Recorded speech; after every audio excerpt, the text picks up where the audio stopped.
Where the hell's the rest of it? Where's the rest of it? Taylor's not even here to defend himself. I'm so excited.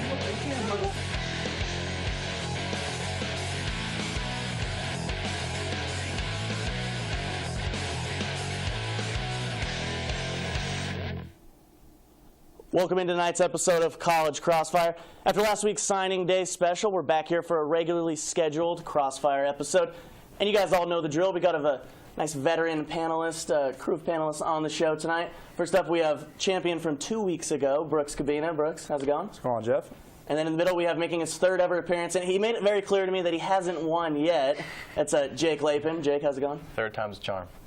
I think so too, maybe, but don't tell either of these guys that. All right. And last but not least, we have Mark Skoll. Mark, how's it going? What's up, Jeff? I'm good. How about you? All right, doing pretty well, man. Let's get right into it then, guys, with some Texas hoops talk. There's no way around it, though. It's been a disaster season for UT so far. But guys, a big win, though, on the road against K-State without Holmes and Felix. Gets Texas back on track, at least for a little while. What was Texas able to do in this win that they weren't able to do, or we haven't really seen them do the rest of the season? Brooks? Well, Kansas State, that win wasn't really too impressive to me. Kansas State was out with their leading scorer, and they had a chance to tie it at the end and missed a layup. I mean, this team Haven't won over there in 6 or 7 years now. No, but it's not the same Kansas State basketball team anymore. And Texas going in there, I know they had a couple of missing pieces, but they had a big lead and then blew it whenever it came into halftime. I wasn't impressed quite with how the Longhorns played throughout that game. I think it was more Kansas State's game to lose, and they did. Okay. Jake? So Texas needed this win. They had to stop the bleeding at 4-game losing streak, but Kansas State did have a losing streak of their own, playing without Marcus Foster. I think a big factor was that Kansas State isn't that good this season. But it was nice to see Isaiah Taylor. He's getting his groove back after that wrist injury. That's good news for everyone. Plus, Connor Lammert was playing effectively, and you don't see that too often, and that was big. He was hitting threes and grabbing rebounds. That was a big factor. Well, you guys keep mentioning Kansas State not having Marcus Foster, but does it make a difference that the Horns didn't have Javon Felix or Jonathan Holmes? I think whenever those don't kind of balance out? Not really, because I feel like Texas is more of a balanced team than Kansas State is. Marcus was carrying Kansas State throughout any win that they had in this Big 12 play, and without him, they're just a mediocre team that has very minimal chance at winning a game. All right, Mark, what do you think? Well, do you know what Texas did this game? They actually made some shots. I mean, believe it or not, you actually have to make shots to win a basketball game. I mean, Texas shot 54% from the field, which is the first time they shot that with that great of a field goal percentage since Texas State way back on December 13th. So, I mean, Isaiah Taylor scored 20 points for the second time this season. So, I mean, this problem for this UT basketball team is just they can't put the ball in the basket. I mean, yeah, they didn't have Holmes, they didn't have Felix, but even with those guys, they didn't score with them. So that's been their whole problem this year. I mean, yeah, you saw Lammert finally getting double digits, and it's sad that I'm happy about it because he should be doing that on a daily basis. So it's just they finally made shots, but, I mean, it wasn't really that great of a competition. So, I mean, it's expected. Yeah, I think I'm going to give Jake the point to start us off. Came with Isaiah Taylor finally getting back on track, scoring 23 points against K-State on the road. And then Lammert, too, finally playing effective. You kind of came with him in your argument as the X factor there. Mark, you mentioned it, too. I think that's definitely big, too. Guys, the Longhorns in action tonight against TCU. It looks like they'll be able to get back on track and get that win, put them one game below 500 in Big 12 play. Up next, they'll have a weaker Texas Tech team in Saturday's game that they'll definitely be favored in. So will we see Texas get back on track and regain some of the momentum that they had maybe coming into conference play by the end of the week? Jake? This was a nice, breezy part of the schedule these past 3 games. Well, Kansas State, TCU, and then Tech. But after that, it gets brutal again. You got 5 straight ranked opponents if they maintain their spots. And Texas is going to have to brace themselves because that is a brutal part of the schedule. I don't think they're going to be able to build up enough momentum to go on the road and win big games in the Big 12, particularly in Lawrence and Norman, Oklahoma. I just don't think they have it in them. Okay, Mark? I mean, I like to hope so. I mean, you never know with this Texas bunch because they're just an up-and-down roller coaster. You've seen it all season. I mean, they definitely need to start playing well, or else, I mean, Rick Barnes might lose his job. They might not make it to the tournament. So if they have no time to screw around, so he really needs to pick it up. I mean, the whole team needs to pick it up. Rick Barnes needs to pick it up if they want to make it back to the dance. And, I mean, I'd like to see it happen, but I mean, who knows at this point with this team? All So right, Brooks, inconsistent. You've been shaking your head the whole time. Ever since I started reading the question, what's up? I just don't feel like these games prove anything. I mean, whenever you beat TCU, who's 1-9, now they'll be 1-10. You go play Tech. Tech's the only good thing they've done so far is beat Iowa State, who underplayed them. It just proves that they don't suck. I mean, if they get through, that's great. But whenever you have to go up against teams like Iowa State, Kansas, that 4-game losing streak that they had, you need to be able to win those. So I don't think this shows that they're back on track at all. You lose Jonathan Holmes. You start to wonder about things. Javon Felix had a good night today. He went 4-7 from three-point land. I think that shows a little bit of an improvement. But just because it happens against teams like these doesn't prove anything. We haven't seen them play a full game against any of the tough competition in this Big 12 play. And that, I don't really understand how you could think they could do that in the tournament either. Well, I think I'm gonna give Brooks the point on this one. But so let's say they get by Tech on Saturday at home, which they definitely should. They're 500 in conference play, and then Jake, you mentioned the tough stretch of 5 games all against ranked opponents, a lot of which teams that they've lost to already on the schedule. Yeah. So even if they get back to 500 on Saturday and then they get 2 of those 3, does that kind of put them in a little bit better situation, or do they need to go 3-2, 4-1, something unlikely in that stretch of play?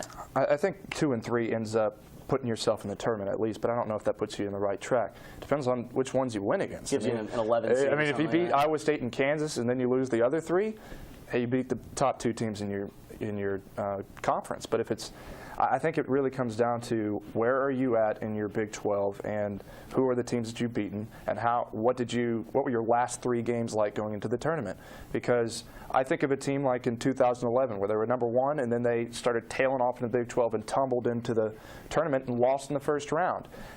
Is your tail end going to be good or not? And if it's 2 and 3 and they have a 3-game losing streak going in, I don't know if they're going to. All right, Jake, real quick, and then Mark. Keep in mind, Brooks, they do have the conference tournament before the actual NCAA tournament, and so 1 or 2 signature wins in this last stretch of regular season play could be huge. If it gives them the confidence, they feel like, hey, we belong, then they can make some noise in Kansas City for the Big 12 tournament, and that can boost them into a better standing come NCAA March Madness. But I mean, without Jonathan Holmes, I can't see them going anywhere. I know he was struggling a little bit, but he was the leader of this team. He was the workhorse of this team, and I don't see them going that far. I mean, I see them maybe making the tournament, but I see them losing in the first round. Well, nonetheless, regardless of what they do in that stretch of 5 games in the Big 12 tournament, if they make the tournament or not, it's going to be disappointing regardless, just for a team that had such high expectations coming into the season. And we're going to move on and talk about Texas baseball now. They start their season Friday. Augie and the boys will travel to Houston, where they'll take on the Rice Owls in a 3-game series. And after a nice run in the College World Series last year, just like the Texas basketball team after their good season last year, they'll have some high expectations this season. But guys, just how high should the expectations be for this baseball team? Mark? Well, I mean, I've had a lot of high expectations for all the Texas teams this year, and I've been completely disappointed with every one of them. So I'm hoping the Texas baseball team isn't the same. I think they're going to be, hopefully they'll be good again. I mean, they got Augie Garrido leading the way, so the Texas baseball team will be in it to win it till the very end. I mean, I think ultimately this Texas baseball team comes down to the pitching staff. I mean, you're going to get consistent numbers from Hollingsworth and guys like Duke day in and day out, but it just depends on what these young guys do, like Clemens and Goins and Malman. If these guys can emerge as great pitching stars, I mean, I think this Texas team can make it back to the College World Series and possibly make a run at the title. Is it title or bust, Brooks? I don't think it's title or bust. I do think the expectation is College World Series. With all the 2 teams, like Mark has said, basketball and football had some high expectations going into the season, but the difference is who's your head coach and what situation are you in. We've got a lot of returning guys. The biggest loss for them, Mark Payton, who's going to replace them at bat, but with the pitching staff that they've had, you get a chance to see how Casey Clemens is going to get a chance to do. Blake Goins, a big pitcher out of Pearland who's supposed to be something real special for him. They may not have to have as good at bats as they had last year. Well, Mark Payton was really all it was in that World Series, but Augie is the difference. And I know whenever you have a coach like Augie, that makes the huge difference. And I think that's how it's going to happen this year. Okay, so it's coming down to coaching for Brooks, for Mark, coming down to pitching. Jake, what do you think? So I'm agreeing with both of these guys. I think they should return to Omaha. You have your infield is basically staying the same from last year. You lose Peyton in the outfield. You also lose a couple good arms. But they've got some young guns in there. Parker French leading rotation, and then you have Travis Duke, Morgan Cooper, and, of course, like they said, Augie at the helm. I think Omaha is a very realistic expectation for this team. All right, well, everyone thinks at least Omaha or bust. Yeah, I think whenever you have the lineup, knock on wood, man. Texas Okay. sports has been so disappointing this year. I know, man. I've been here for 4 years. Haven't seen a whole lot except for maybe one, tournament win in basketball, or a couple tournament wins in basketball, and that's about it. Maybe a deep tournament run in baseball. So one again. Maybe we'll see it. So. Alrighty, guys. Well, fingers crossed for Texas baseball. Coming up next, we'll talk Coach Pop getting his 1,000th career win and where he ranks amongst some of the greatest NBA coaches of all time. We'll be right back in just a few minutes. UTPD is using the latest technology to keep campus. It's Colt McCoy, 265. Really, Wesley? That's right. You want to go there? Really? That's right.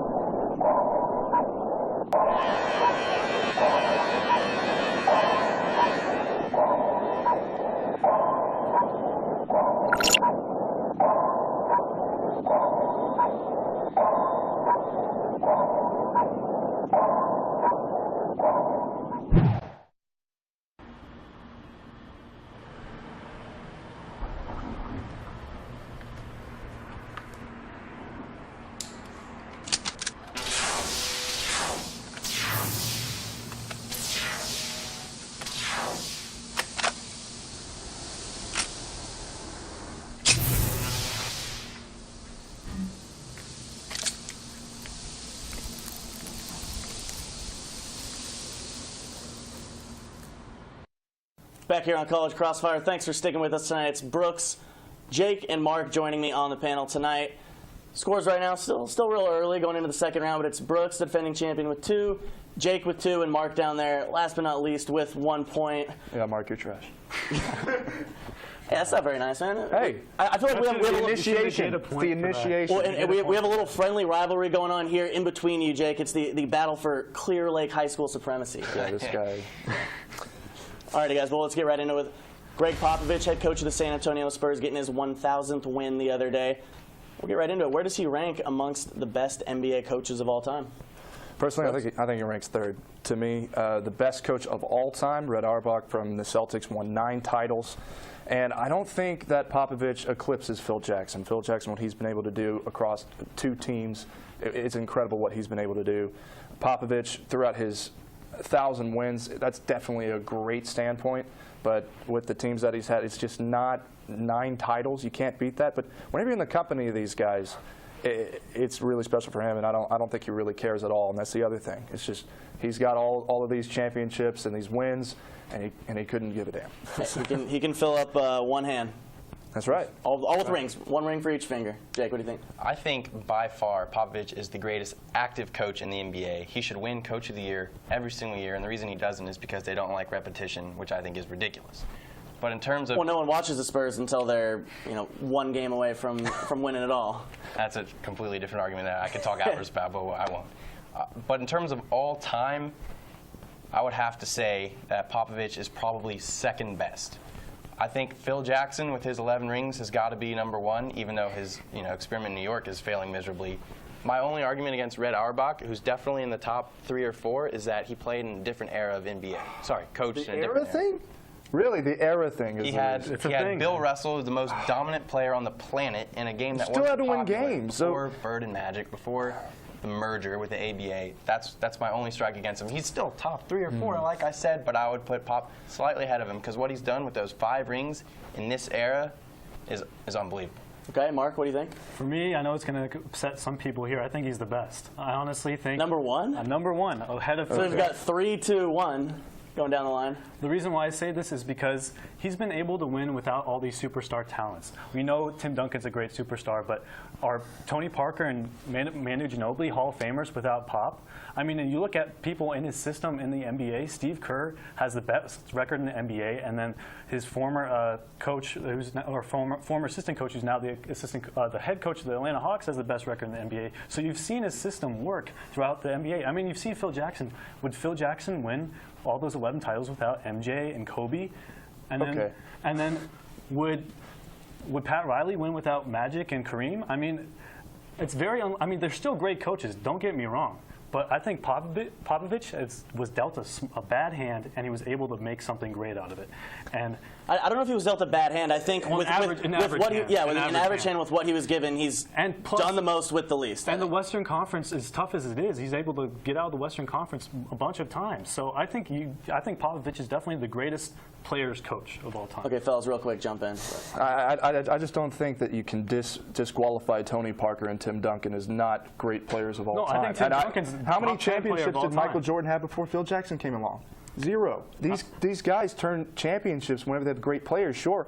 But Auerbach gets 9, Jackson gets 11. Yeah, but that was a and he different gets era 5. when- Different era? What else does he need to prove Dude, to look you? at the Western Conference this year. Do you see, like, the top 10 teams in that conference should be in the playoffs? And what about the East? In the East, the top 3 teams should be in the playoffs. Oh, 3. Okay. Yeah. All right. So we have a. All right, Jake, jump in real quick before we move on. I think it's a fair argument that Pop's not done. He's still going, and he says, he was going to be there for a while. We've all wanted him to be gone with Tim and Tony, and all the Western Conference fans have been, just annoyed by them for years. But he's not done, so he's got time to finish. And he's only done it with his one legacy. team. That's one thing, too. I think I'm going to give Jake the point on this one. Brooks, I like that you came with the history right Auerbach there. I think the different eras, I'm not usually a fan of that argument, but I think in this case it definitely is valid. So Jake's going to snag the point on this one. Now, guys, we're going to come back to the NBA in a little bit. It's All-Star Weekend. This weekend we're going to talk about some of the guys that got snubbed. But first we're going to talk a little NFL. It's spring. We don't get to talk football a lot. We're going to check in on the 2 Texas NFL teams. Guys, what are the biggest free agent needs for the Cowboys and for the Texans? Jake. For the Cowboys, I'll start with them. I think their biggest priority of this offseason is just keeping what they've got. They've got some good things in place. Obviously, they were, a bad call away from making the NFC Championship. Priority number 1 for them is to maintain Dez Bryant and DeMarco Murray. After that, you can improve the defense, work on the pass rush. For the Texans, Wait, so you say they got to keep Dez and DeMarco? 100%. Okay. Those are the lifeblood of the team. All right, real quick, the Texans. Texans, it's pretty obvious the glaring position they need is quarterback. And I've heard rumors about maybe re-signing Mallett, maybe trading for Foles. But are they going to get the guy they need in free agency? Because the question is free agent needs. True. It depends what direction they want to go in. They could look to the draft, depending on who goes off the board. You never know from draft day surprises. I think they're going to re-sign Mallett in free agency, and he's going to be the guy going into the season. I don't know if he's going to finish. But basically, the only reason they were above 500 is because J.J. Watt's heroics and an easy schedule. So they have a lot of holes they need to fill and a lot of problems, but quarterback's the biggest one they need to focus on right now. Okay, Mark? Like Jake said, the Cowboys, their first 2 needs definitely are signing DeMarco Murray and Dez Bryant. I think if you have to pick one, you definitely go with Dez because Dez has played multiple seasons. He's had really good years, and DeMarco's only played 1 complete season his whole career, which was last year. So I think you definitely got to keep Dez if you have to keep one of them. And then I think you definitely need to address defense because think about it. If the Cowboys had a defense, how good could they actually be? I mean, they were one bad call away from the NFC Championship. I mean, if they had a good defense, Aaron Rodgers wouldn't have scored all those touchdowns. But I think and in defense, it all starts up front. So I think you got to go defensive line for the Cowboys. And I heard Ndamukong Suh is looking for a new home, so maybe he goes to Dallas. And then I'm sure Jerry Jones would pay him. And then Houston, I think you got to go quarterback, like Jake said. And Mark Sanchez and Josh McCown are available on the free market, free agency. But I mean, Josh McCown's a Houston guy. I heard Matt Schaub is too, though. Again. No, so I think you definitely got to go quarterback because, I mean, are the Texans going to get a good quarterback in the draft? I mean, Okay, Brooks, go for it. If Josh All the points, Mark? McCown goes to the Texans, they're gonna. That's the worst thing that could ever happen. And to have Matt Schaub come back, I'm already shuddering thinking about all the pick sixes that might happen. But Dallas obviously needs to get back both DeMarco Murray and Dez Bryant, and the way they're going to have to do it is lose somebody.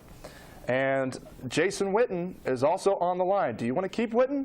I know all the Dallas fans love this guy, but think of how much he's putting on the cap right now.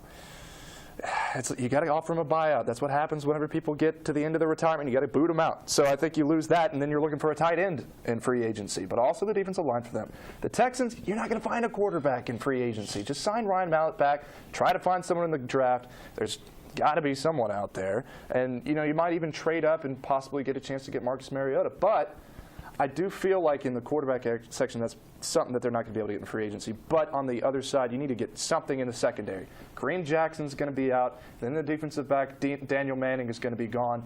That's something huge you're going to have to deal with because you're going to have Andrew Luck. Tennessee's going to get a quarterback. And Jacksonville, Blake Bortles is going to start coming. So you got to learn how to protect. All right, guys, well, it should be interesting to see what both these teams doing free agency. I'm going to give everyone a point on this one. Now, before we go to break, we're going to come back to the NBA real quick. All-Star Weekend this weekend. Guys, make a case for the best player that got left out. It seems like every year there's guys in, whether it's the MLB, the NFL with the Pro Bowl, and the NBA right now, someone gets snubbed. Mark, who is it for you? I mean, the three biggest snubs were obviously Damian Lillard, DeMarcus Cousins, and Kyle Korver, but they all made the All-Star team after because of injuries. So I think the next guy on that list would be Mike Conley. I mean, Mike Conley, He's on the Memphis Grizzlies, is averaging 17.4 points per game, dishing 5.6 assists per game, and he's shooting 46% from the field. And not to mention, his team is second best in the Western Conference, third best in the league, and he's the leader of this team. It's sad to see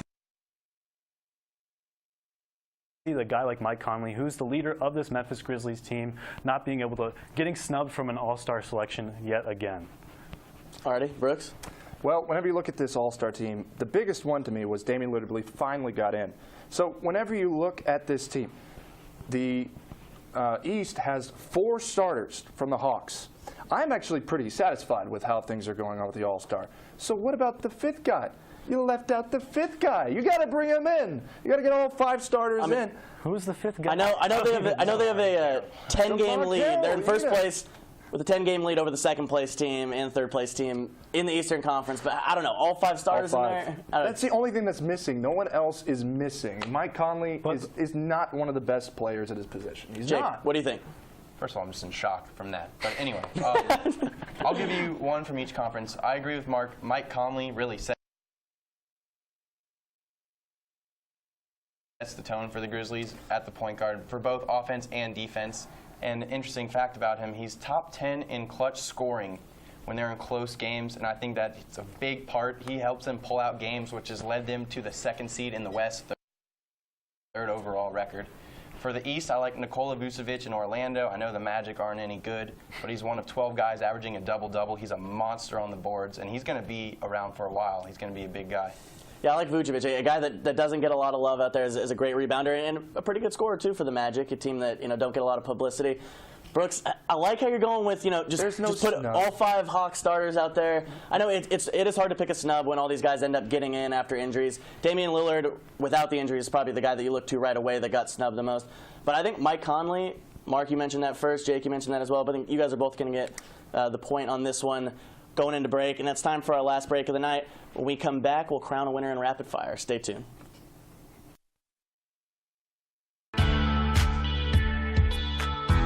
Whenever I talk about college, I can't not talk about my time at TSTV. I mean, it really shaped kind of my entire college experience. I mean, I worked there all the time. I made all of my friends there. I mean, I put my blood, sweat, and tears into the shows that I worked on there. I mean, it really was what defined my college experience.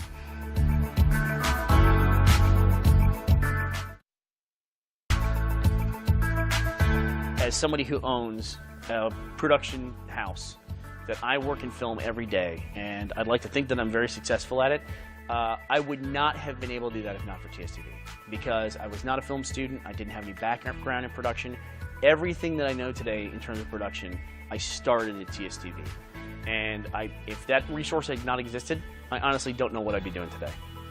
But I wouldn't be doing this.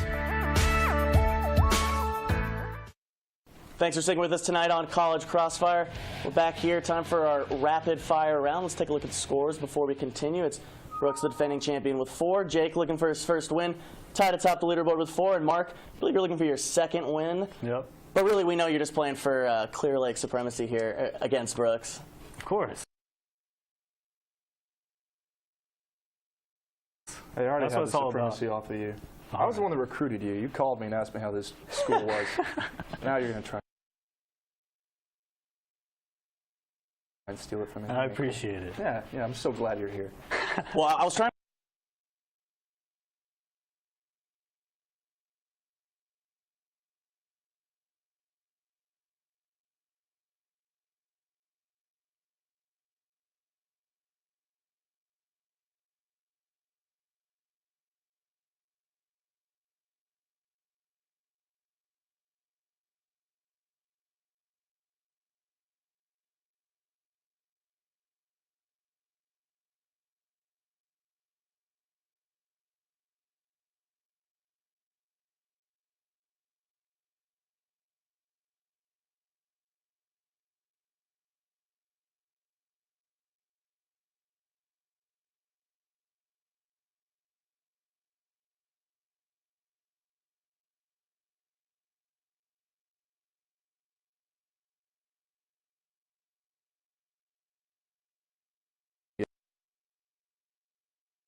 Brings up the talk that we always have, is Tiger done once and for all? I think it's a little overblown, but I want to see what you guys think. Is this proof enough that Tiger's finally done? Tiger's been done for about 3 years now. It's not news to me that he's quitting. I think everybody else was waiting for the time. It's the sigh of the Tiger. He's finally going down. He's going to leave. And maybe he works on something. It's like a public company pulling in, going private, and he might work on some stuff and come back. But this is something long in the waiting. I've been waiting for this for a long time, and I'm not surprised. So you think he's been done for a while? I think he's been done for a good 2 years. All right, Jake? Unless on this hiatus he just starts sleeping with a lot of women again, I don't think he has a chance. He's never going to catch Jack. I don't think he's going to win another major. He's just clearly not the same guy. He's lost it. He's grown out of it. Okay, Mark? I don't know if he's done yet. I mean, he's still got that like mojo still left in him. I mean, he's one of the best golfers of all time. I'm not saying he's going to do great again, but I definitely think he's going to end up playing again. I do think he'll play again because he's a golfer. Walk away. He's a golfer, and that's what he's going to do. He might go out to the Sand Jack Golf Course down in Houston. But I don't think he's done just yet. He's not gonna like let a career. We're not probably gonna try to go out on a high note. Mark, I definitely think he's gonna play again. I'm gonna give you the 2 points just because, guys, I don't think Tiger's done until he says he's done. It's golf. I know he puts a lot of pressure on himself when he swings. Maybe if he can transition his game a little bit. I don't know if he's breaking Jack's record, but I think he can come back and win one more major. I mean, 2 years ago, before he started having his back pain again, the guy won 5 tournaments, a couple of those being World Golf Championship tournaments and the Players' Championship. It's about as close as you can get to winning a major. And he was a Tour Player of the Year just 2 years ago.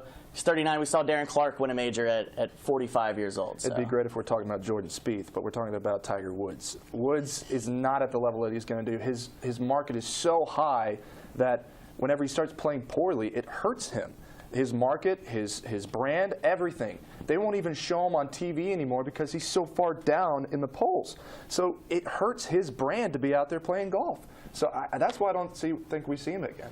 Well, he's coming back when he's tournament ready, and maybe he'll win another one. I'm going to give Mark the 2 points on this one. That means this last one's going to decide it. I'm going to go ahead and make it worth 3. We don't want to mess with any tiebreakers here.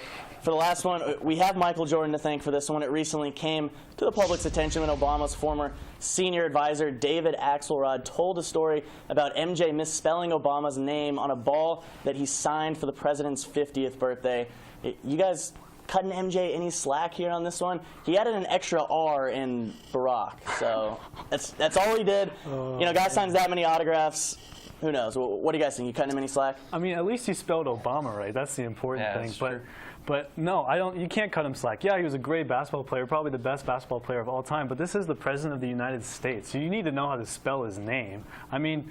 And he's a Chicago guy, too. MJ's a Chicago guy. Barack's a Chicago guy. You got to have respect there, man. You got to know how to spell the president's name. I mean, I feel like you have to know how to spell the president's name, no matter, past or present. And that's a fair response coming from a big-time Bulls fan there, Mark.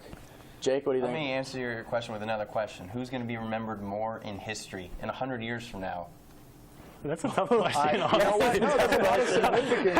actually think that there is a lot of chance that Obama might be remembered more than Michael Jordan. Because he's the first black president. That's why it was a good question. Well, for me, I think Mark is bringing in the point. He's the president of the United States. But Michael Jordan, he is so into basketball. He's into running his team that I don't know if he pays much attention to anything else. So it's the president, man. It is the president, but it's a hard name. Jake, I can understand where that comes from. Michael Jordan would be completely satisfied every day for the rest of his life. He's on the golf course, sipping his scotch, smoking his cigar. Doesn't have to worry about anyone or anything. He's just so out of the loop on everything. All right, guys, we're going to have to stop you there. I think I'm going to give Jake the 3 points for this one. Jake's going to get his first win.